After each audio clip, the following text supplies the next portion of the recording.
শহীদুর রহমান বৃহস্পতিবার সমসাময়িক বিষয় এবং সাম্প্রতিক অভিযানিক কার্যক্রম সম্পর্কে র্যাবের মিডিয়া সেন্টারের সাংবাদিকদের সঙ্গে মতবিনিময়ে তিনি এসব কথা বলেন। র্যাব মহাপরিচালক বলেন, র্যাবের বিরুদ্ধে গুম খুন সহ কিছু অভিযোগ আছে। র্যাবের দ্বারা যারা নির্যাতিত ও ক্ষতিগ্রস্ত হয়েছেন তাদের কাছে ক্ষমা প্রার্থনা করছি। ভবিষ্যতে এ বাহিনী এমন কোনো কার্যক্রমে কারো নির্দেশে জড়িত হবে না। সুষ্ঠু তদন্তের মাধ্যমে সেসবের বিচার নিশ্চিত করা হবে। তিনি বলেন, র্যাবের আয়নাঘর ছিল, সেসবের বিষয়ে তদন্ত চলছে। হেলিকপ্টার থেকে গুলির বিষয়ে আন্তর্জাতিক অপরাধ ট্রাইব্যুনাল তদন্ত করছে। তদন্তে সব ধরনের সহায়তা করা হচ্ছে। র্যাব মহাপরিচালক বলেন, ৫ আগস্টের পর আইন শৃঙ্খলা পরিস্থিতির অবনতি ঘটে। পরে র্যাবের সদস্যরা আইন শৃঙ্খলা পরিস্থিতির নিয়ন্ত্রণে আনতে কাজ শুরু করে। এ কাজ করতে গিয়ে র্যাবের ১৬ সদস্য বিভিন্ন অপরাধের সঙ্গে জড়িয়ে পড়ে। তাদের বিরুদ্ধে চাঁদাবাজি, মাদক ও ছিনতাইয়ের অভিযোগ পাওয়া যায়। তিনি আরো বলেন, প্রতিষ্ঠা লগ্ন থেকে র্যাবের ৫৮ কর্মকর্তা ও ৪,২৪৬ সদস্যকে বিভিন্ন অপরাধে শাস্তির আওতায় আনা হয়েছে। এদিকে হাসিনার বক্তব্য সমর্থন করে না ভারত, জানালেন বিক্রম মিস্ত্রি। বাংলাদেশ থেকে ফিরে ভারতের পররাষ্ট্র সচিব বিক্রম মিস্ত্রি দেশটির সংসদের পররাষ্ট্র মন্ত্রণালয় বিষয়ক স্থায়ী কমিটিকে ব্রিফ করেছেন। এতে উপস্থিত ছিলেন কংগ্রেস নেতা শশী থারুরও। বিক্রম মিস্ত্রি কমিটিকে জানান, সোমবার ঢাকা সফরের সময় তিনি অন্তর্বর্তী সরকারকে জানিয়েছেন, ভারতের সঙ্গে বাংলাদেশের সম্পর্ক কোনো বিশেষ রাজনৈতিক দল বা সরকারের মধ্যে সীমাবদ্ধ নয়। ভারত বাংলাদেশের জনগণের সঙ্গে সম্পর্ককে অগ্রাধিকার দেয় এবং যে কোনো সরকারের সঙ্গে সম্পর্ক বজায় রাখবে। তিনি বলেন, বাংলাদেশের অন্তর্বর্তী সরকারের সমালোচনা করে শেখ হাসিনা যে বিবৃতি দিচ্ছেন তা ভারত সমর্থন করে না। এটি দুই দেশের সম্পর্কের একটি ক্ষুদ্র প্রতিবন্ধক। ভারতের পররাষ্ট্র সচিব বলেন, শেখ হাসিনা নিজের যোগাযোগ মাধ্যম ব্যবহার করে বক্তব্য বা বিবৃতি দিচ্ছেন। এক্ষেত্রে ভারত সরকার কোনো ধরনের সুবিধা দেয় না, কারণ তৃতীয় কোনো দেশের রাজনৈতিক হস্তক্ষেপ পরিহার ভারতের ঐতিহ্য।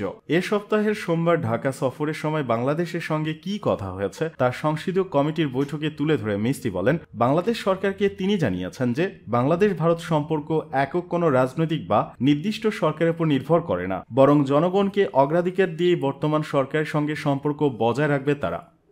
নিরপেক্ষ নির্বাচনের মাধ্যমে গণতন্ত্র পুনঃপ্রতিষ্ঠা হবে, মন্তব্য নজরুল ইসলাম খানের। একটি অবাধ, সুষ্ঠু ও নিরপেক্ষ নির্বাচনের মধ্য দিয়ে গণতন্ত্র পুনঃপ্রতিষ্ঠিত হবে বলে আশাবাদ ব্যক্ত করেছেন বিএনপির স্থায়ী কমিটির সদস্য নজরুল ইসলাম খান। বৃহস্পতিবার দুপুরে রাজধানীর নয়াপল্টন বিএনপির কেন্দ্রীয় কার্যালয়ের সামনে শীতবস্ত্র বিতরণ অনুষ্ঠানে তিনি এসব কথা বলেন। অন্তর্বর্তী সরকারের দিকে ইঙ্গিত করে নজরুল ইসলাম খান বলেন, এখন যারা ক্ষমতায় আছে তারা জোর করে ক্ষমতা গ্রহণ করে নাই। আমরা জনগণ তাদের ক্ষমতা দিয়েছি, তারা দেশটাকে সুন্দরভাবে পরিচালনা করবেন। আগের মতো বিনা ভোটে না, রাতের ভোটে না, ডামি ভোটে না, জনগণের ভোটে একটি সরকার নির্বাচনের ব্যবস্থা করবেন। যারা দায়িত্ব পাবেন, জনগণ ভোট দিবেন, তারা জনগণের জন্য কাজ করবেন।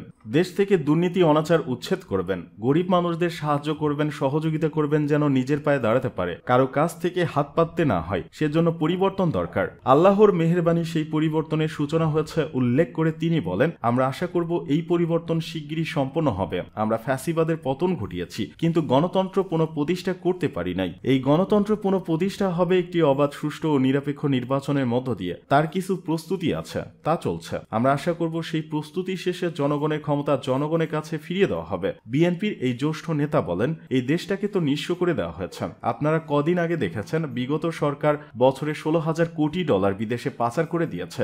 আমাদের দেশের গরিব শ্রমিক মধ্যপ্রাচ্যের মরুভূমি বা মালয়েশিয়ার জঙ্গলে কাজ করে যে বৈদেশিক মুদ্রা পাঠায়, সেটা জনগণের কল্যাণে না লাগিয়ে সেটা বাহিরে পাচার করে দিয়েছে। চুরি ও দুর্নীতি করা তো অন্যায় উল্লেখ করে তিনি বলেন, আওয়ামী লীগ সেই অন্যায়ের পাশাপাশি এই টাকা বাহিরে পাঠানোর অন্যায় করেছে। দেশের মানুষের কোনো কাজে আসে নাই।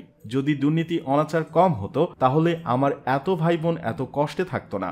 বিএনপির স্থায়ী কমিটির এই সদস্য বলেন, আমরা বিএনপি ও অঙ্গ সংগঠনগুলোর 16 বছর লড়াই করেছি। 700-এর বেশি নেতাকর্মী গুম হয়েছে, 1000-এর বেশি নেতাকর্মী খুন হয়েছে, লাখ লাখ নেতাকর্মীর বিরুদ্ধে মিথ্যা গায়েবী মামলা দিয়ে নির্যাতন করাইছে। আমরা থামি নাই। সেই লড়াইয়ের মাধ্যমে গত জুলাইয়ের মাসে যে অভ্যুত্থান হয়েছে তার মাধ্যমে বিশাল ক্ষমতার দাবিদার অত্যাচার, নিপীড়ন করত, জুলুম করত। রাজনৈতিক নেতা থেকে ফুটপাতের হকারও রেহাই পায়নি, তারা পালিয়ে গেছে।